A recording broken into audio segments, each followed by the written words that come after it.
This is our new truss system that we've had installed into our space. It's approximately 40 feet by almost 70 feet.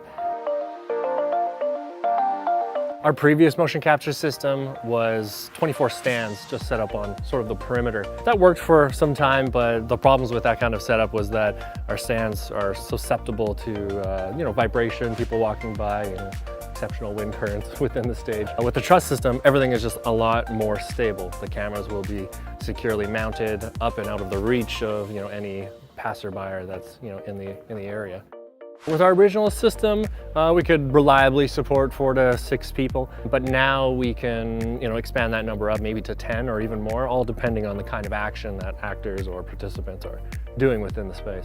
The reason that we have this truss system installed into the space is so we can do a variety of different activities. That includes full body performance capture, as well as real-time green screen compositing with our green screen over here. Because our truss is suspended above and sort of behind our green screen, we can actually have all our motion capture cameras activated and on working at the same time that we have our green screen lit from our grid lighting above.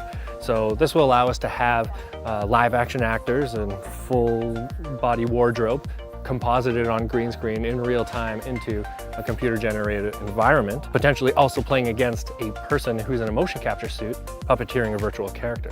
So it's the convergence of all these different technologies together, all happening within a game engine. That's something that we're trying to achieve and something that we can now do with our new system.